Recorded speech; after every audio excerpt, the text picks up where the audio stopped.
In the summer, which is somewhere around November, December, January, February, summer, it is hot here, but it is packed with people. This is Itacaré. Itacaré, Brazil.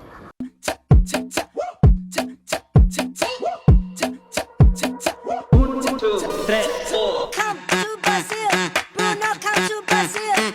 Come to Brazil, Bruno, come to Brazil. Come to Brazil, Bruno, come to Brazil. Come to Brazil.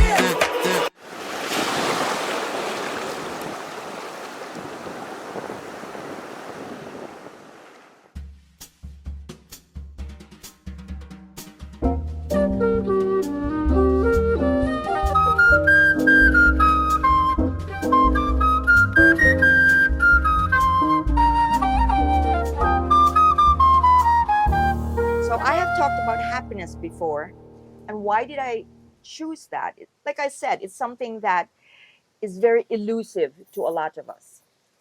So I'll talk about it again now. And I always believe and I always say that happiness is a discipline, and happiness is something that you have to pursue, you have to sustain. Not in a frenetic manner, not in a anxiety filled manner, but more in a calm manner.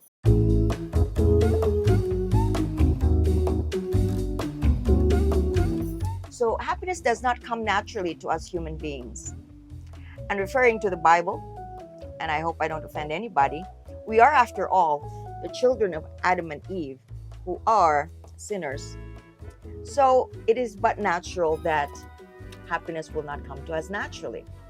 There's also genetics that plays with it.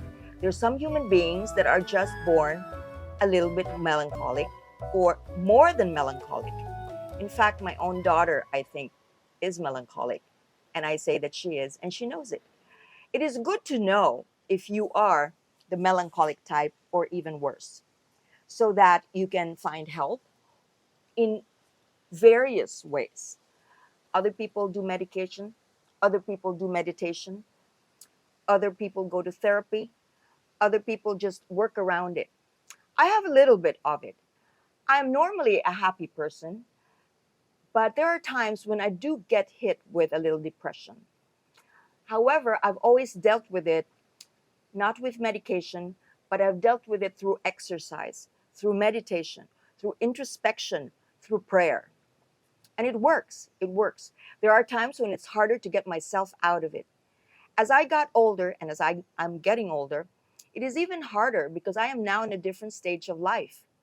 My girls are grown and they have moved away from Los Angeles, where we all used to live. So I feel more of a loneliness. Thankfully, I have literally trained myself to be happy alone. Literally. I will tell you how. I was going through a divorce and I was very devastated by it.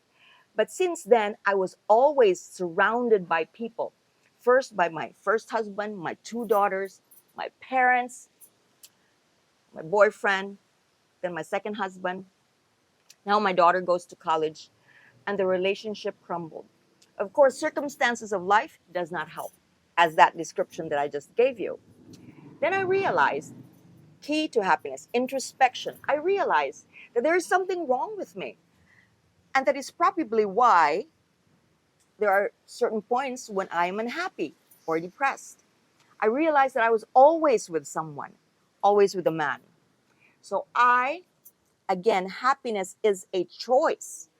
I trained myself to be alone. I will never forget the first time I did it.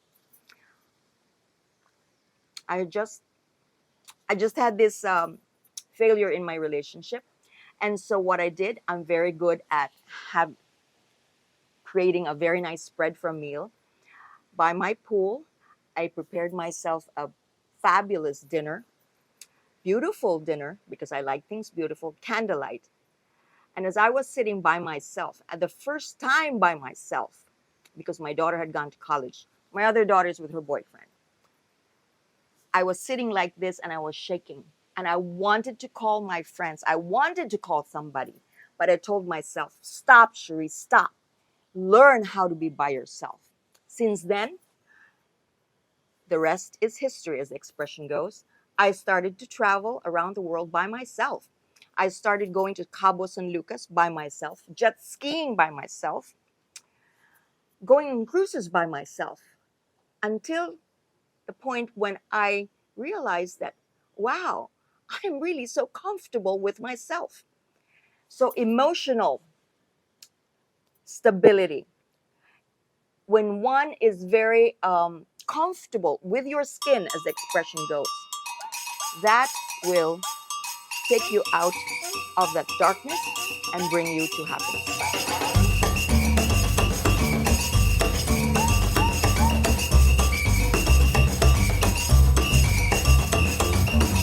So, like I say, happiness is a choice. You can even see unhappiness coming your road in a simple relationship. There's a hardship.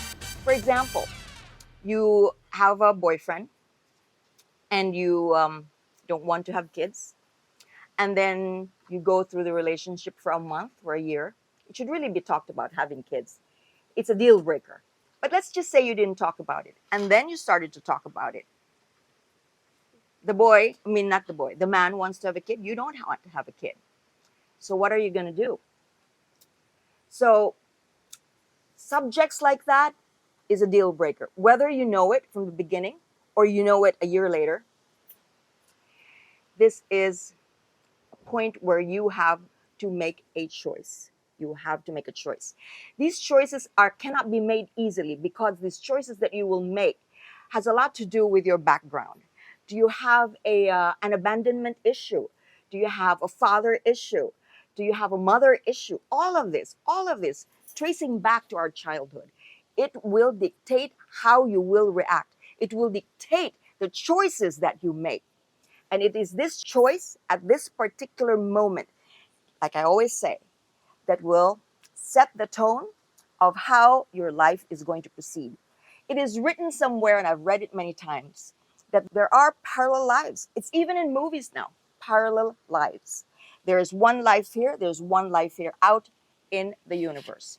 So let's just say you're on this path and there's another life here. And then they both travel at the same time, and then they meet at a certain point. When they meet at a certain point, usually it's because it will be a change of your life.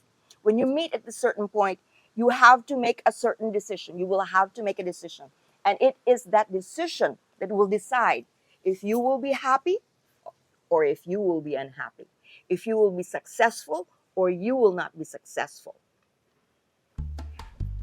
Happiness is a choice, and happiness is a discipline. Why do I say it's a discipline? It's a discipline because to be happy, you have to, literally, it is a science, train your brain to be happy.